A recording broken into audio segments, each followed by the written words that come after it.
Okay, says we're live and there's a couple people on, but I want to wait until 2 o'clock. So another minute and a half to go. So we're going to wait for some others to join.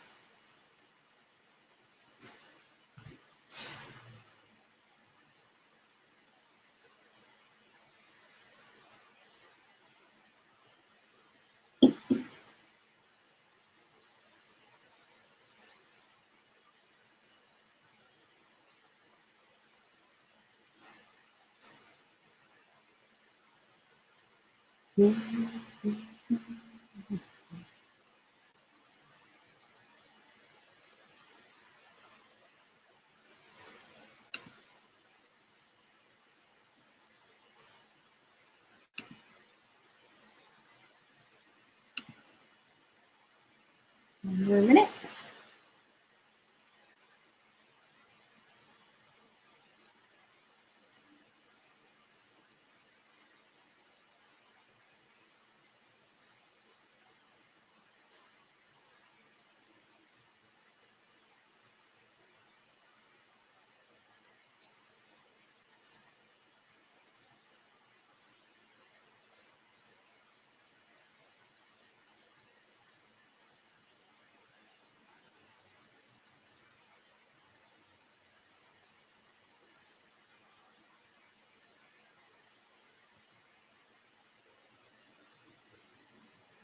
Okay, we're ready.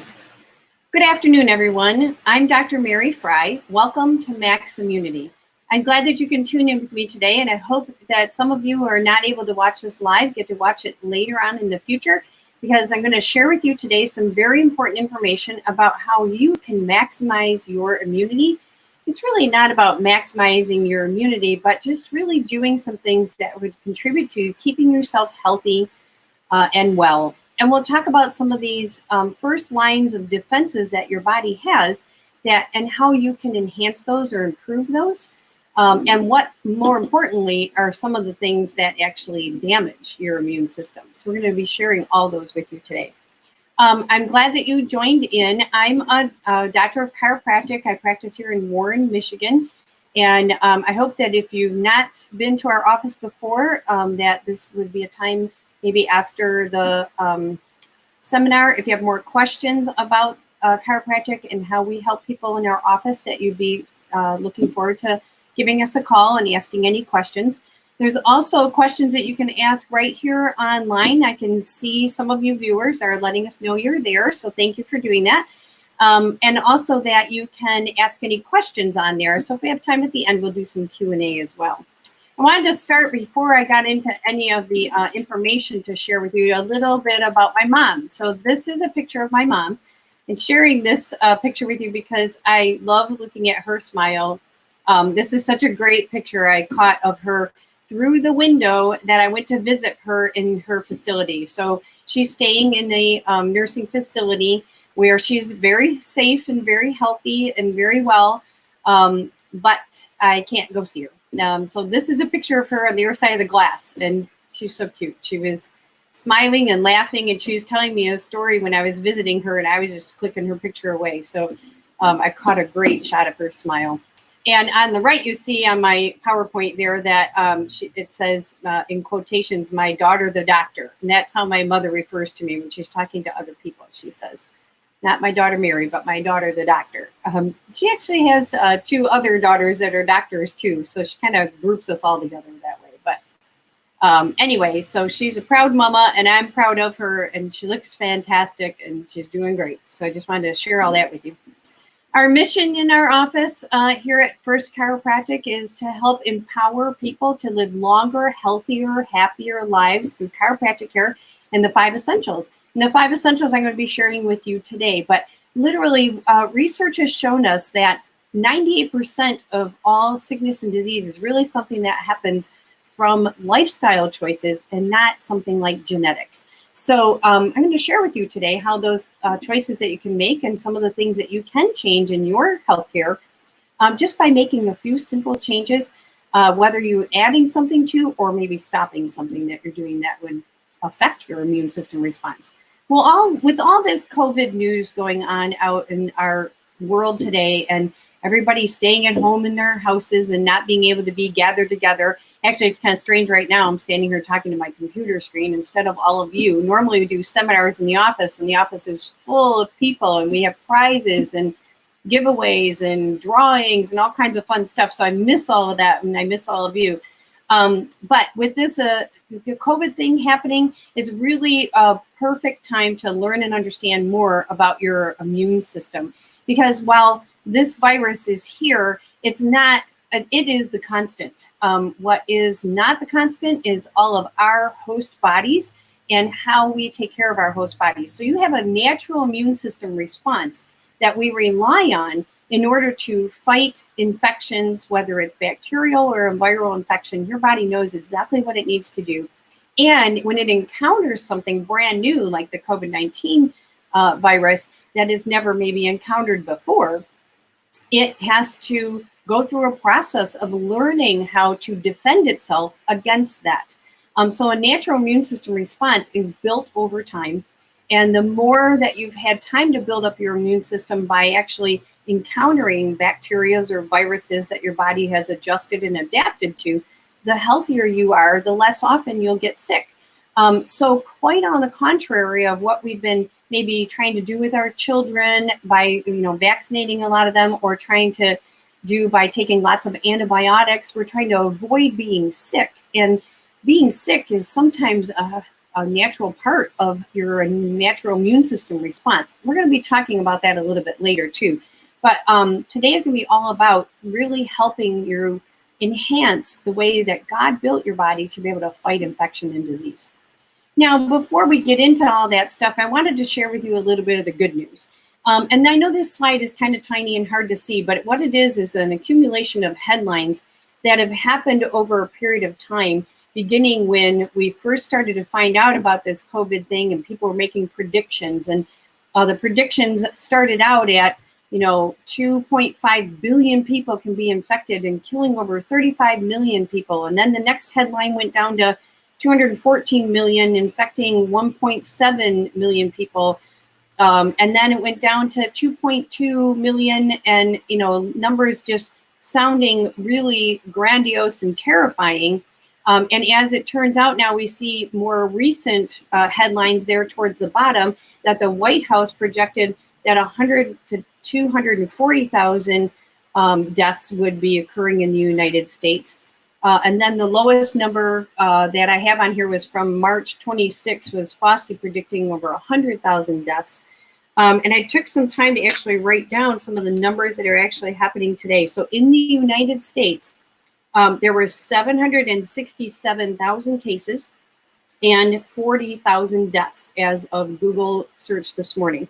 When we compare that to what's really actually happening, and again, maybe some of this stuff that we're doing is being effective in slowing down the rate of infection or slowing down the occurrences of the virus itself. But in comparing these to flu seasons last year and the year before being flu season 2017 to 18, there were 61,000 deaths in the United States. In year 2018 to 2019, so just last year, there were 34,000 deaths. This year is 40,000 deaths. So you can see that this is acting very much like most other flus and flu seasons that we've had before. Although their predictions were much higher, I'm happy to say they're not as high as they were. And the New England Journal of Medicine goes on to talk about Anthony Fauci is quoted in here saying that the death toll and the rate of infection is going to be very much like many other years that we've had with flu seasons. So that all being said, I'd like to encourage everybody to be empowered by what we can do different in the next flu seasons to make sure that we're prepared or better prepared for what's coming.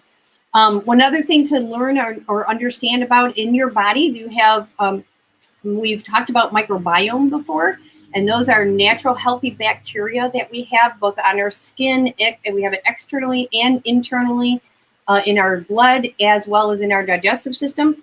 But in recent years, more recently, like in the last 3 to 4 years, they've now discovered and had a conversation about the human virome. And much to our surprises, we find out that scientists say that we have trillions of viruses living inside of us each and every day. So our bodies know how to adapt to viruses and bacteria that are in contact with, and some of them are become a natural part of our human body and a natural part of our human immune system. So it's not so much to be as afraid of as we maybe once thought. No, of course, no one wants to get sick, and nor are we belittling at all any of the deaths that have happened, because it's certainly some of us, knowing those people close, we love people and we love humans, and we want to try to help more people be well and stay well. But the next slide shows the percentages of these 40,000 people that are the death rate percentages in comparison to how much sickness and disease that they have. So you can see, even if you have something where the worst thing is heart disease, the heart disease, you still have an 89.5% chance of living after being infected with the coronavirus, right? So seeing some of these numbers hopefully help some of you know and understand that, is something that your body is equipped to be able to overcome. And not because they found a cure or have some magical thing, but because God built your body to know innately how to build your immune system against these foreign viruses. And if you think about it, it's pretty intelligent the way it's designed, because we first come in contact with these things through our mucous membrane, so in our mouth or in our nose, and then they hit our saliva, which already starts to weaken it. Then it ends up into our digestive system and into stomach acids, where the stomach acids start to weaken it. And so the way that it approaches our body, we become aware, the immune system becomes on alert and starts to call in these killer cells to be able to take care of it and manage it. And not necessarily every time without symptoms, and symptoms are not very much fun, but your body is built and designed to overcome. So not only are there, the good news is not only that there are things that you can do to your health, but here's the second thing to understand, that your immune system and your body is very resilient. And when you take some of the proactive steps that we're going to share with you today, your body can get even stronger. So some of you may be saying, hey, I'm one of those people on this list that has diabetes or has heart disease, but even you can still make some changes that will improve and enhance your immune system in such a way, or I should more say, strengthen your odds of your body being able to fight this infection properly. And don't be discouraged, because sometimes we think that building a healthy immune system is something that takes years to do. And don't get me wrong, the longer you do that, the healthier you are. But some of these changes will make a very positive increase right away in the next week or two. So I hope and encourage you to join us in that, and take some notes today so that you can actually learn some of the things that we're talking about, and maybe implement some of those things. If you walk away today with 1 or 2 new things to go do, then I did my job well. So I want to teach you also a little bit about coughs and fevers and sniffles. While we think of this as something that our body is doing that's sick, and we call that sick during that period of time, it's actually really a very healthy response that your body has to the infection in order to fight it off. First of all, why do we get a fever? Well, we get a fever to fight infection. And your body is so smart, it innately knows exactly how much fever you need to fight the amount of infection that you have present, how much fever that particular infection needs. That's why sometimes you get a fever and it's really high, and sometimes it's just kind of low and moderate. And then for what length of time you need that fever. And then when your body's done fighting the infection, it innately knows to bring the fever right back down to normal. So there's no such thing as your body giving you too high of a fever if you don't interfere with it. The other thing to know is that coughs are actually, while they are a sign of something in our minds, it is really your body trying to defend itself. It's coughing to get the bad stuff out. And you develop sniffles and mucous membranes, and you increase all this sinus stuff, and then sinus drains into your chest. That mucus is actually what binds to and attaches to the infection, so that when you cough that stuff out, the infection leaves your body. So the more symptoms that you have, these are actually while they feel terrible and nobody's belittling how badly it feels, those are all things that your body does naturally to try to improve itself and to help itself heal. So we want to encourage you, and we'll talk about that later on and towards the end, about some of the things that you can do to help yourself through those without necessarily negatively impacting some of the symptoms that your body has. So where is your immune system? Well, most of it is in your gut. Now, of course, immune system is all over your body, and we have lymphs, and we have immune system in our bloodstream. We also have immune system fighting right away in our skin and our digestive tract. But the majority of it, 70%, lives in your gut. And in your gut is where most of your immune system is not only built, but how strong or impactful it can be is going to be influenced by the foods that you eat. So what you eat absolutely matters, which brings us to our next topic, nutrition. So we're going to talk a little bit about nutrition here because, first of all, what are some of the things that we are eating during this COVID time? And of course, having to make little trips to the grocery store, but I would still encourage you to make trips to the grocery store where you're purchasing things from around the outside edges of the grocery store, because that's where the things are the freshest foods or the frozen foods and less processed food. You'll notice when you go to the grocery store that lots of the foods in the middle are the ones that are running out of, right? They're running out of cereals, or they're running out of, certain boxed or processed food that you may love and enjoy. However, when you buy fresh produce, that's been readily there and replenished very frequently. So I've not had any trouble getting fresh vegetables and fresh food, as well as using some of the frozen foods that they have available there. And the best recommendation we can make for you right now is the advanced plan. Now, the advanced plan is so important because it is what actually helps us be able to, first of all, cut sugar, which is my next slide, right? So you're going to, in the advanced plan, you're going to eat less sugar and watching what the sugar does to your body. Now, we know that sugar is one of the things that decreases your immune system function. And I'll read to you why that happens. Sugar actually binds to protein molecules through a process called glycation. During glycation, harmful compounds known as advanced glycation end products are produced, which hinder the immune system and trigger disease. You might remember, if you've been to any of my classes before, that we talk about how sugar burns dirty. And sugar burning dirty are these glycation products, these glycation end products. I explained it best to my son. He asked me the question just the other day about why is it bad for your immune system to eat sugar, or what is the problem with eating sugar? And sugar in your body burns like wood in a fireplace. It leaves lots of byproducts that are toxic and damaging, and they actually then oxidate cells or damage cells, so that you need antioxidants to repair it, which is why antioxidants are so important, because so many people eat so much sugar that then they need antioxidants to counteract that.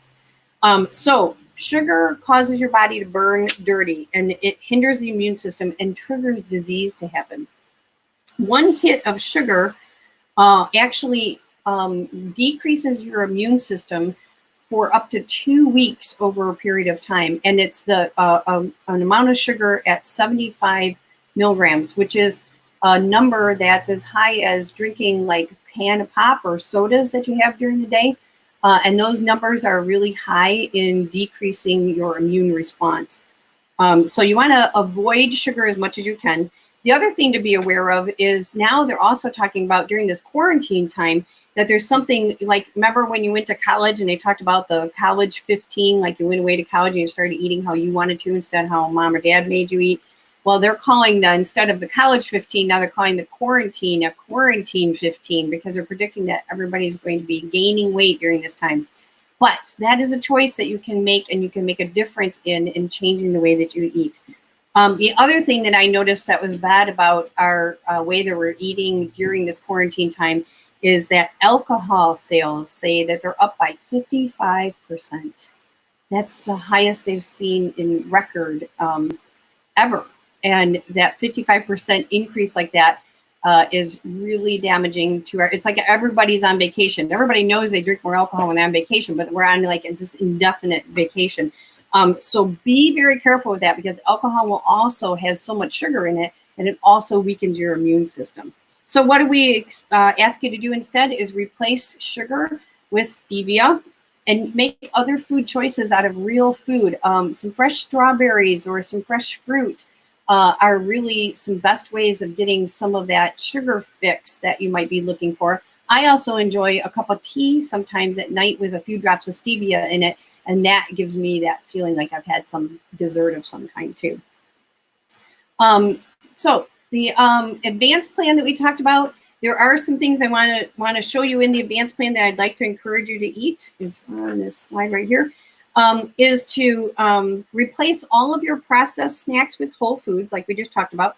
Limit the amount of grains that you're eating, and if you must eat grain, make it whole grains, not instant oats or brown or instant white rice, but long cooking brown rice or oats. And again, I would discourage you from doing things like eating cereal and grain for every single meal. Many of you could notice in all your meal plannings that you could cut, grain out of 2 or 3 of those and still end up with some grains during the day. On the advanced plan, we advise people who need to either reverse a disease process or lower weight in their body that they should go on no grain. And people live, I live on no grain all the time. And it's something that you can do and you can achieve. Where do you get your carbohydrates? They come in your fruits and vegetables. And so really grain is not a necessity, and you will get some of those things that you need out of the other things. The advanced plan also helps you detoxify, and it is designed to reduce inflammation, restore cell membrane, so it makes your cells healthier. It aids in detoxification, and it regulates hormone function. It's also really important during this time to eat more healthy fats. A lot of times we will avoid fats, or we eat damaged fats. And I would advise you during the advanced plan and during this COVID time to stop eating unhealthy damaged fats like canola oil or any rancid oils, deep fried oils that, if a product comes like a potato chip, those type of oils in there, those are damaged oils. Healthy oils are avocado oil, olive oil, coconut oil. I eat fried foods, but I fry them in coconut oil because coconut oil sustains in high temperatures. And so that's good for you as well.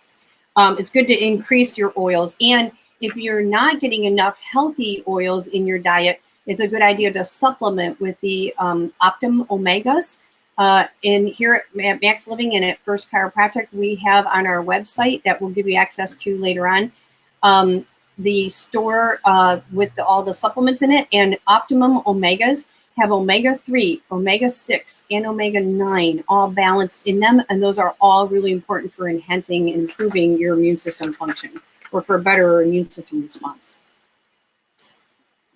The next slide is about vitamin C. Now, a lot of times we think about vitamin C, we think about citrus fruits. And some of you even come in the office and say, oh, Doc, I got my vitamin C today because I drank my orange juice this morning. Well, I want you to look closely and notice that if you see that vitamin C in a glass of orange juice, there's only 48 milligrams of vitamin C in 1 glass of orange juice. And if you look up close at this slide on here, we're making recommendations that vitamin C has been known in research to reduce the pneumonia and the incidence of pneumonia. And so COVID is one of those things that attacks your lungs. And so vitamin C would be really important right now for you. And we're recommending 2,000 to 4,000 milligrams a day. So how many glasses of orange juice would that be? Right? Somewhere like 70 glasses of orange juice, which would be way too much sugar. So make sure you don't get your orange juice or for your vitamin C out of your orange juice, but rather supplement it. And we recommend you supplement it with minimum 2,000 milligrams per day. If you do get sick or you become ill, and you want to increase that, go to 4,000 per day. And it's recommended to split it up throughout the day, so morning and night like that. Or you can split it up 3 times a day if you'd like. The next thing that I do, so a lot of times because I'm in the office and people are asking me questions or texting me, you know, what do I do to keep my immune system healthy? Or if you've already, you know, have a fever or some kind of signs or symptoms, you know, what can you do? Oregano oil is one of the things that my family is taking right now, as well as the vitamin C that I just told you about and the omegas that I also told you about. Oregano oil blend. Oregano oil is a known antiviral, antimicrobial, antifungal, and it even knows how to kill cancer cells. So oregano oil is something not only important to take right now, but it would be a good idea to make it part of your normal regimen. I take 2 of those every day, and that right now, and it is something maybe on a normal basis or a normal situation, I would take 1 a day. But the oregano oil is very good and good for you, and it helps really lessen some of those unwanted bacteria and viruses that we may come in contact with. Daily Defense is another thing that we're taking right now as well, and Daily Defense has turmeric in it. Then the turmeric studies have been shown for their ability to improve cardiovascular function. It reduces inflammation, which is also really important for your immune system. It supports musculoskeletal health and helps maintain a healthy, strong immune system. The turmeric itself has antioxidants in it, which remember I said earlier, antioxidants are important for cleaning up some of the glycation side effects. And superoxide dismutase also has gooseberry in it. And these are all things that reduce oxidative stress levels on your cells in your body. So antioxidants that are really good for improving your health. Glutathione is another word that you guys maybe have heard me talk about before. And glutathione is one of the things that we want to have an increase of, but you can't just take glutathione. You have to have precursors to glutathione. And Daily Defense has N-acetyl-L-cysteine in it, which acts in your body as a supporter in increasing your glutathione production. So this helps to reduce some of the negative effects of toxins that you come in contact with, as well as reducing the negative effects of medication, stress, and trauma. So Daily Defense, again, really good one to take on a regular basis, but really important this time during this COVID response. How about the importance of sunshine? Now, it's a really good idea. I encourage you guys to get outside. And we're going to talk a little bit about exercise and what we're doing when we are getting outside and getting some sunshine. But I want to tell you, those of you that are with me in Michigan need to be on vitamin D3. As a matter of fact, I'm recommending those that know that their vitamin D levels are not maybe as up to par as they'd like them to be, are taking a double dosage during this time. So we're taking 10,000 IUs a day. Normally we recommend 5,000 on a regular basis. But in order to get the normal amount that you need out of the sunshine outside, first of all, you got to find the sun, which in Michigan is really difficult to do. Second of all, you have to expose over 60% of your skin to the sun for over half an hour. And so none of us in Michigan can do that without freezing to death. So it's really important that you take your vitamin D3. This is by far the most important vitamin and also the most cost-effective vitamin that I can recommend that anybody take. It's really important during cold and flu season, especially in Michigan, but I take it on a regular basis. Research has shown that the right levels of vitamin D in your body actually have been also shown to fight cancer. So again, another one of those things that you should take on a regular basis. And you just don't get it enough here in Michigan. And then if you live in a state where you do get it more so, what do we do when we go outside? We try to hide from the sun, right? We're trying to block our skin from sunburns and things like that. So it's really important to keep taking your vitamin D3. How about elderberry? There's been a little talk about elderberry in the news here and there, and I wanted to comment on it today. My family and I are taking elderberry right now. And you can notice if you go to the health food store that it's kind of hard to find because lots of people are taking elderberry right now. I wanted to share with you why, because we've not really talked about elderberry before, but they're more recently gaining a lot of popularity for very good reasons. They've been around for a very long time, and they've been used throughout history to treat infection. Elderberries have a powerhouse of nutrients in them, making them very critical for immune system function. One study even found that patients who used elderberry syrup found relief from flu symptoms 4 days faster than those compared to a placebo. So what is that saying? Again, this doesn't necessarily mean that all these things are a cure-all, be-all, that you're not going to get sick. We have to actually maybe even be okay with the fact that we might have some symptoms. And while we have symptoms, our body's building up an immunity and designing a stronger immune system. As a matter of fact, in our family, when we have symptoms of being ill or under the weather, we don't say we're sick. We say, I'm expressing negative symptoms right now, right? Because it's still a natural thing that your body does, and it's actually healthy. What do you suppose would happen if you had COVID present in your body and you didn't get a fever or a stuffy nose, your body didn't fight it off? That would be not healthy, right? That would be sick.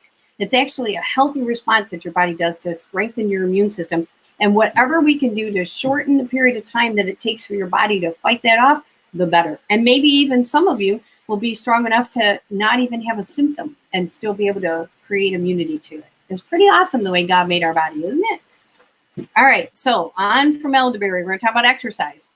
Now, it's really important to get out and get exercise right now. Because first of all, you don't want to be a couch potato. Don't sit around at home and not get out and move around. And if you can't get out of the house right now, even move around. As a matter of fact, I heard the chief of police in Detroit on the news the other day. Some of you may have caught this, but I was pretty inspired by his little recorded outtake that they showed on the news, because they showed him, number one, saying you got to be a fighter. And you got to be strong, and you're going to make it through this, right? So he was being encouraging from his home after he had fought through COVID. The other thing he was encouraging people about is to move. He said, even when you're sick, you can't just lay in bed and do nothing. Get up and move, even just around your house, because that moving around helps circulate your immune system, circulate blood. It gets things flowing properly. So exercise is really important right now. And the more you exercise, your lungs, your body, your muscles, your blood flow. So here's some points that we made about exercise. It helps to reduce the risk of illness by flushing bacteria out, right? So when you cycle through and sweat, you flush out bacteria. You raise body temperature, which is another thing that helps fight infection, and it causes you to reduce stress, right? It reduces cortisol levels in your body. And cortisol levels in your body go up the more stressed you are. So exercising brings them back down. So it's really important to do. Some research also shows that even walking just a little bit may increase your white blood cell production. So again, whether you go out for a walk and catch some fresh air and maybe even relax a little bit while you're walking and notice that all the birds are singing and that things are still okay out there. It helps you also get away from your television. So I will encourage you to stay away from that as well. But any type of exercise you're going to do. So we encourage people to do a max T3 cycle. If you haven't seen us do one of those, you can look through our YouTube channel videos and see some of us doing examples of how to do a max T3 workout. But they're high output or high impact exercises that are short durations but high output.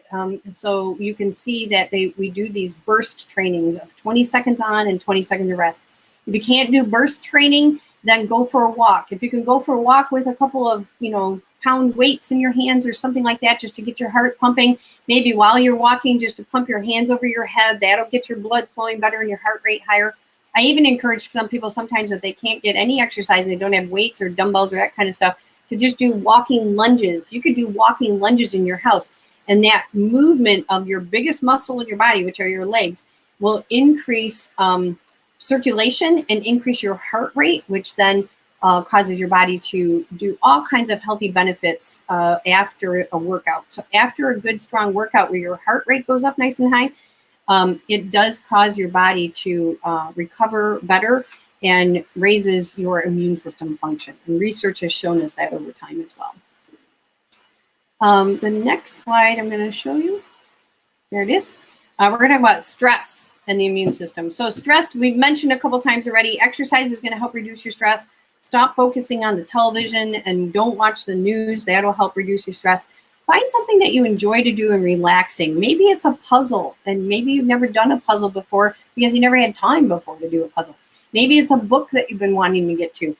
There's lots of activities that sometimes you just make a list that you thought, someday when I have extra time, I'm going to get to these things, and try to figure out what those things are that you can do in your house to actually, get your mind working and thinking about something else. I think it's also really important to think about hope in the future. So looking forward into the future and the time when we get to go outside, or this COVID thing is all over with and things can go back to normal again. Not that we know that we're going to have a different normal. It might be a new normal, right? But let's hope and pray that it's an exciting new normal. I have talked many times before about needing a revolution in healthcare. And this may be, sometimes revolutions come with dramatic crashes and things before they take off, right? So this might be that time when everybody starts to realize that we have to take control and responsibility for our health back to ourselves, right? So focus on something positive and something moving that will help relax you. Because stress shuts down your immune system. Relaxing things and lowering cortisol will actually improve your immune system. So what we see is, how stress can affect and reactivate. Actually, if you even had like a latent infection that when you're stressed out, the infection shows back up again. Like some people know, like cold sores or like that, right? And maybe most of the time you don't ever have it show up, but then it shows up when you're under stress. So science and research have shown us that we want to do what we can to reduce our stress so that we will not decrease our immune system function. Another thing you want to do is minimize your toxins. Again, this is a time right now when people feel a little bit pulled towards wanting to eat and do some activities that maybe are not so good for us. Like I talked about earlier, the 55% increase in alcohol sales in our country. That's a toxin, right? And then that weakens your immune system. So you got to really think about what you're putting in your body and maybe adding some things that are healthier for it and not toxic for it. Tobacco is another one. And certainly if you smoke, that would be something to stop because, again, smoking is one of the things that damages your lungs more, makes you more susceptible to pneumonia type infections like this. Preservatives are toxins. So when we eat processed food that has preservatives in it, those boxes of food that live in the center aisles or that you just have to pour a little water on and pop it in your microwave, those all have preservatives in them. So avoid eating foods with extra preservatives in them and to minimize toxicity. And medications also have toxins in it. That doesn't mean go home and get rid of all your medications, but it does mean to think about and discern, are there ways that you can change some of your lifestyle habits that you would be able to maybe even need less medication in your life so that you can minimize toxicity. Another thing that's a toxin that we get exposed to are plastics and even like the microwave. So I encourage you right now, while we're trying to learn to eat healthy, try to also avoid putting foods in the microwave. Okay, so we're going to talk about sleep. Sleep is a very important part of improving your immune system function. And the opposite is also true. Lack of sleep depletes your immunity. When you get a good night rest, your body releases and increases the production of cytokines. Cytokines in the body happen to release when you get 7 to 9 hours of sleep. They're small proteins that help regulate inflammation and immunity and infection in your body. So the more cytokines you have in your system, it promotes a more healthy response to these changes in your body. And of course, the opposite is true. Sleep deprivation lowers cytokines. So it's important to get enough rest at night. It also puts your body into something called rest and digest, which I'm going to show you a little bit on the next slide, which shows what decreasing your levels of stresses do for you, and shows that fight or flight side, which is your sympathetic nervous system that gets stimulated, and that's the stressful side. And then the parasympathetic nervous system, which is rest and digest, and that's the relaxation side. So when we compare these two things, you can see that stress and that fight or flight mode increases your heart rate, raises your blood pressure. It diverts blood flow to your working muscles, which means You get less in your in your actual digestive system, and it goes out more to your musculoskeletal part of your body. It releases more sugars and fats into the bloodstream. So the more stressed you get, if you're diabetic, that also increases more sugar in your bloodstream, right?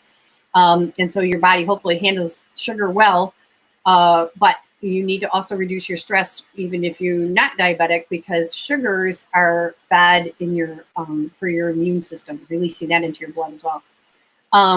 Fight or flight mode or stress mode inhibits digestion, so you're not absorbing your vitamins in your food properly.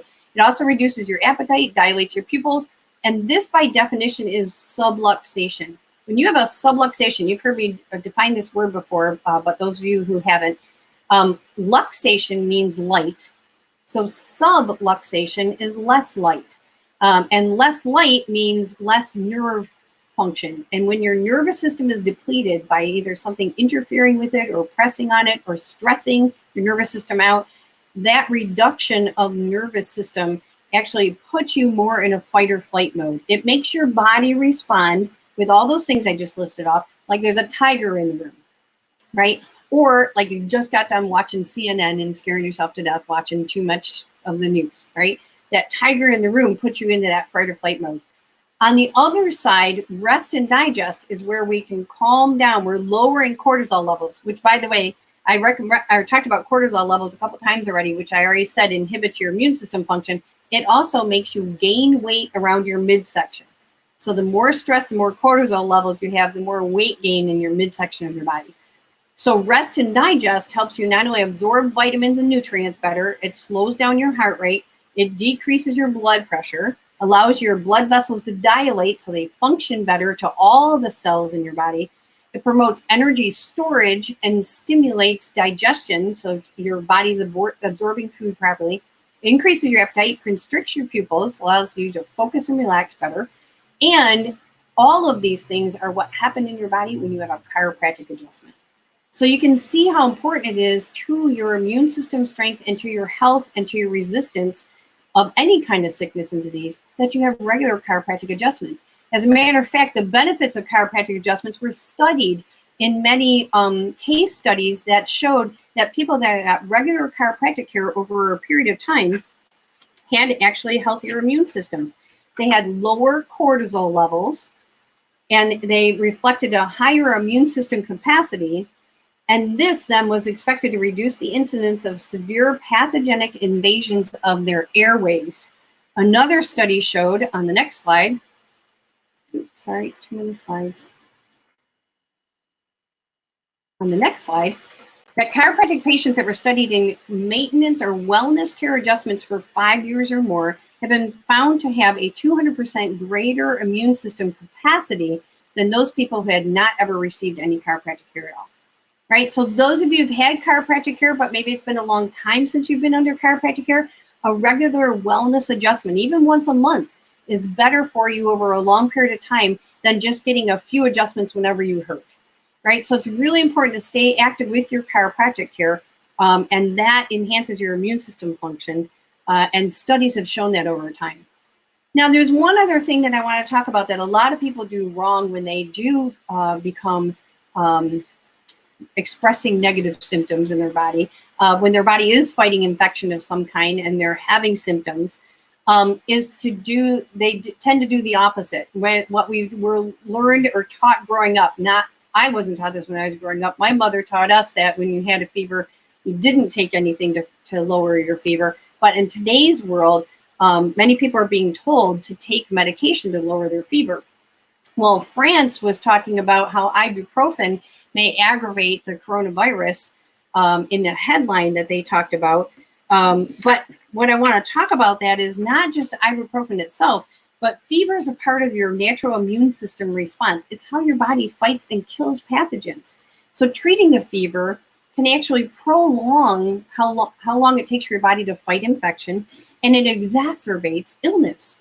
So a lot of the things that you want to do that you maybe learned growing up are things that you want to maybe take a second look at and realize that it is really not a good idea to medicate fevers or lower fevers, rather to watch the fever And when we do start to have maybe fevers that get pretty high, to use like cold washcloths or get in a lukewarm bath to just temper the fever a little bit, but not allow it to go completely away.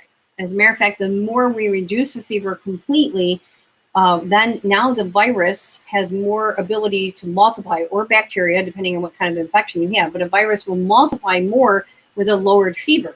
So you lower the fever, and now you have a bigger infection. So what do you think happens when the fever-reducing medication wears off? And that's right, you get more fever, and may sometimes even higher fever.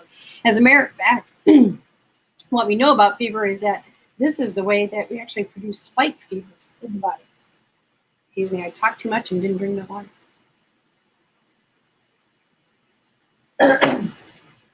Okay, so while they're noticing that this COVID does not respond very well to ibuprofen, I also want to, on a second note, point out that it is a better idea to actually let your fever burn. What does that mean? That means that you may have to sit there and suffer with a headache for a day or two, but if you suffer through the fever and let it burn out the infection, you'll get over it faster and you won't prolong the symptoms of the infection.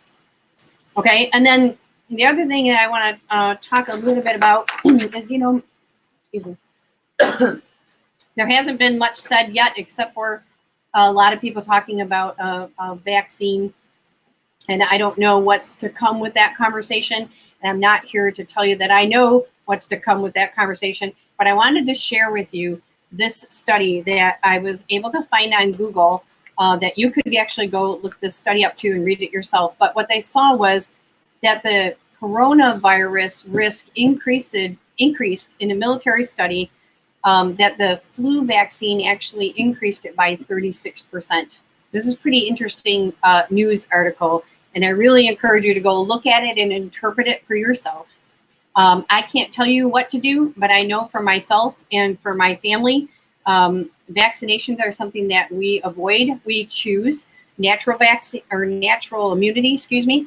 And the way you naturally get an infection and then your body has a chance to fight it off rather than putting something directly into your bloodstream.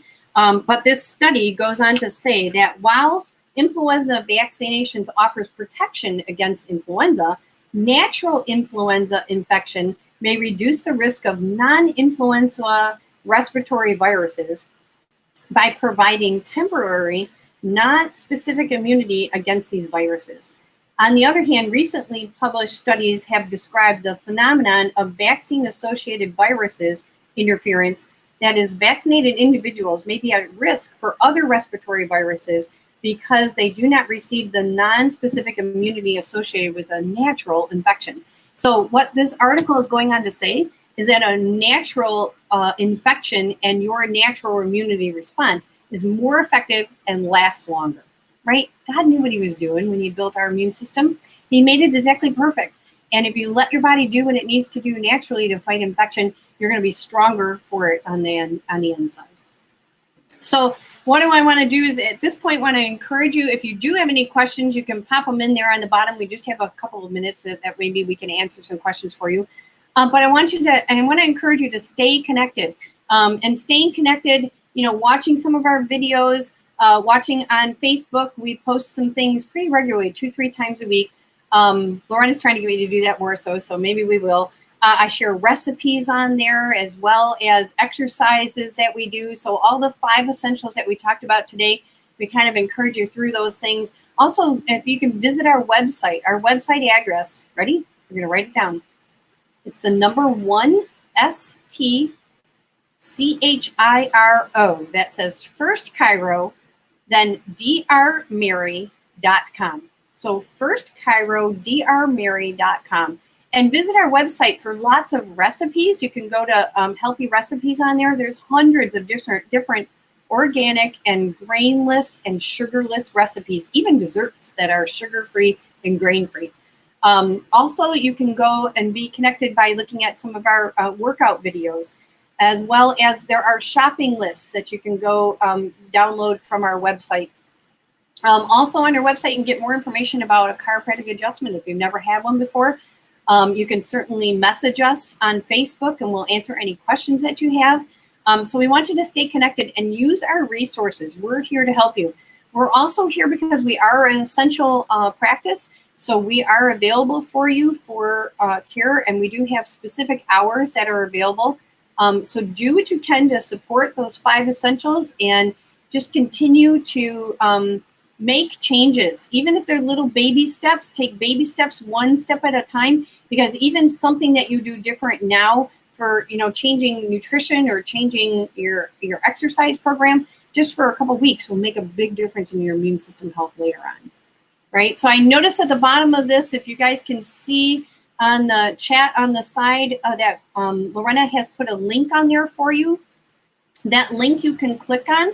And if you mention that you saw us on the Max Immunity class, there's a promotion discount for the vitamins right now. So you will go and buy them online and have them shipped directly to your home, but the discount's available for you right there online. So if you go to our website, like I showed you before, and you click on the store, or you can use the link that Lorena put on the bottom of this page. Hopefully you can find it that way. If you can't and you have questions, give us a call. Our phone number is 586-573-6622. We're here to help. I don't see any questions coming across. I see lots of people saying thanks, and I'm glad that you were on with us. So I think without further ado, I'm going to sign off. And again, if you want to post any questions on the bottom of this, we'll be happy to answer those for you, or send us a message. Okay? Thanks for joining us today. Looking forward to seeing you guys soon in the office. Have a blessed and awesome day.